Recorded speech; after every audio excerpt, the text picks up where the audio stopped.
What's going on, Goodfellas Sports TV? We back up in this thing, and I told you guys Reese Ortiz, Jared Hurd, and Joyce was going to be part of the televised portion of the Deontay Wilder Tyson Fury undercard.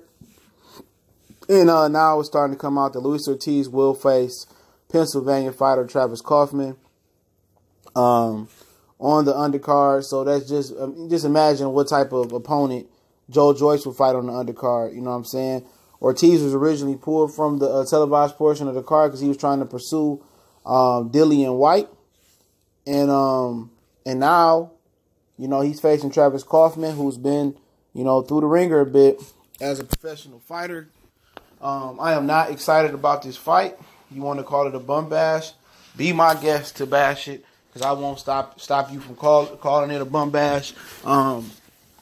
You know, and I don't know what happened to his potential deal with the Zone, or, you know, whatever you got going on with that. I don't know if that's still going to go through, but at the end of the day, you want to get that last little payday before Christmas and before the holidays hit.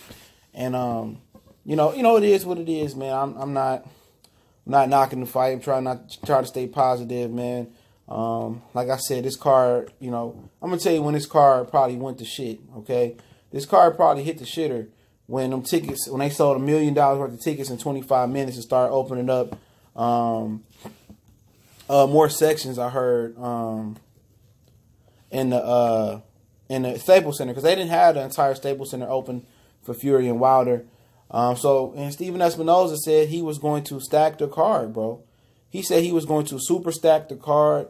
You know, he got people thinking it was going to be Russell and Santa Cruz on the card. He got people thinking it was going to be Marius and Tank. And those two fights would have sufficed, because before this card even come on, you're going to have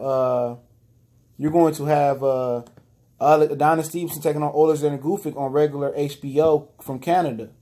Okay, and then you also might have a prelim card on here that sound like it's going to be Chavez Jr. versus Angulo, and you might get Rigondeaux on like a FS1 Fox type of prelim card December 1st. That's just me insinuating right there, but Travis Kaufman is 32, 23 KOs, 1 knockout. Really, you know, I guess, okay fighter from Reading, Pennsylvania, 6'3", 76-inch reach. I've seen him fight before. He had a majority loss to Amir Mansour, who just got knocked over there in Russia, knocked out in Russia. He just beat Scott Alexander for a majority decision. I guess a draw or no contest, whatever ND is, versus Chris Arreola back in 2015. He only fought once this year, once last year, once in 2016.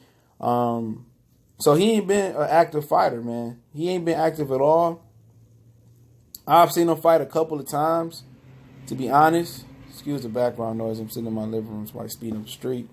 You know, turned pro in 2006, so he's been pro about 12 years.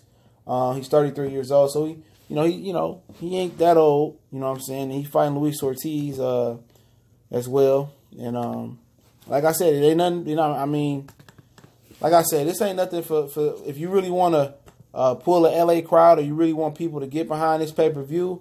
This is a horrible way to start off, because the other televised star in Joyce, who is he gonna fight? If a guy like Luis Ortiz is fighting a guy like Travis Kaufman, I mean, Joyce, and they said he's not fighting Gerald Washington anymore. Who he gonna fight? But Ortiz is a southpaw. He's 6'4". He listed at 39 years old, born March 29th, 1979, by way of Cuba. Resident of Florida, has an 84-inch reach. As a heavyweight, that is tremendous for a 6'4" heavyweight, for any heavyweight really. And he last fought Cajanu and on the Mikey Garcia undercard with Robert Jr. You know, it is what it is. It ain't like I said, it ain't the fight that I'm looking for. You know, I'm not even gonna fake the funk. I just think this is an atrocious fight card. This is an atrocious fight to be on the fight card that you promised Steven Espinoza that was gonna be super stacked. You promised everybody this card was gonna be stacked. You promised that, you know, it was gonna be star-studded. Y'all put it in LA. They was better off just putting this card in Alabama, or putting it in Atlanta or something like that. You put this B-lister or C-lister, this is a C-lister undercard in LA. You just no different from Top Rank. You know, this is what it is. You know different from Top Rank, from whereas they put a whole bunch of, well, Top Rank is totally different. Let me excuse myself. Top Rank undercards are atrocious. But these are glorified mismatches. They're featuring heavyweights on here, on the heavyweight card, which is not bad, but it's no really good fights. There's no good fights on here that I see coming. Joyce, who he gonna fight? If a veteran like Luis Ortiz is fighting a guy like Travis Kaufman, and no disrespect to Travis Kaufman, I don't think he that good.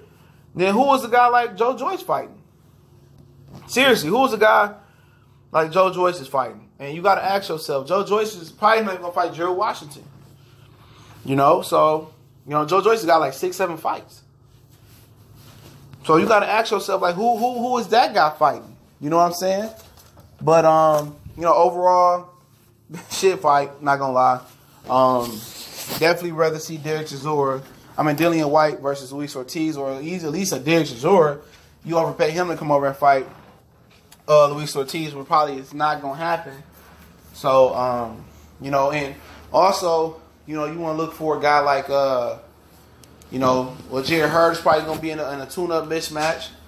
And Joyce is probably going to be in a mismatch. And this is the televised card they want you to pay for.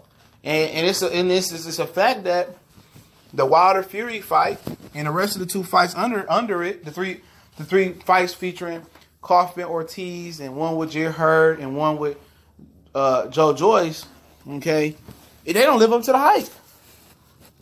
You feel me? It's a good chance that they don't live up to the hype.